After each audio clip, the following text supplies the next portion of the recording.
হযরতে মাইজ ইবনে মালিক নামে একজন সাহাবী জিনা করছে। আল্লাহর নবীর কাছে এসে বলছি, ইয়া রাসূলুল্লাহ কাদ জানাইতু, আমি জিনা করে ফেলেছি। আল্লাহর নবী ফালতাফাতা, অন্যদিকে চেহারা ফিরাই দিয়েছেন। আবার তিনি বললেন ওইদিকে ফিরে গিয়ে, ইয়া রাসূলুল্লাহ আমি জিনা করেছি। নবীজি আবার চেহারা আরেক দিকে ফিরাই নিলেন।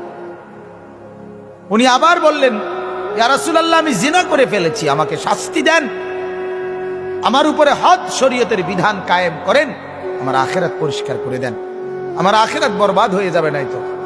আমি এখন ফয়সালা বিচার মানতে রাজি, আমার রায় এখন করে দেন। আল্লাহর নবী সাল্লাল্লাহু আলাইহি সাল্লাম তিনবারের পরে সাহাবীদেরকে বললেন, খোঁজ নাও সত্যি কিনা। খোঁজ নিয়ে দেখছে সত্যি ঘটনা। আল্লাহর নবী সাল্লাল্লাহু আলাইহি সাল্লাম বলছেন, গর্ত খনন করো।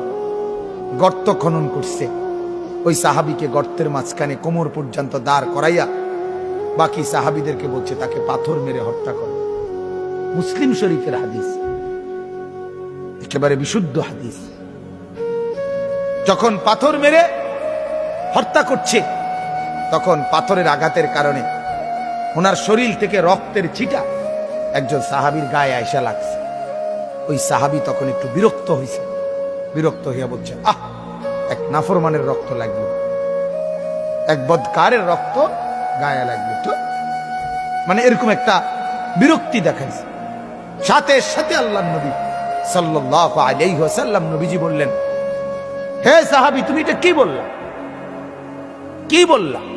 আমার এই মায়েজ গোটা পৃথিবী যা জানতো না, নিজের অপরাধ নিজে স্বীকার করে, নিজের শাস্তি নিজে গ্রহণ করে তওবা করছে। এটাই তো তার শ্রেষ্ঠতম তওবা। আখিরাতের ভয়ে নিজেকে শাস্তির সামনে পেশ করে দিছে।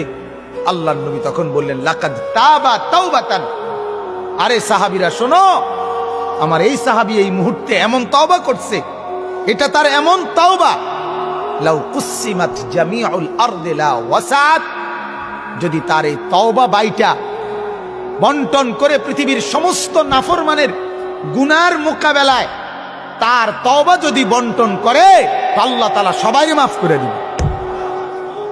তার তওবা এত ভারী, কারণ সে তো নিজের অপরাধ নিজে কি করছে, স্বীকার করে নিছে।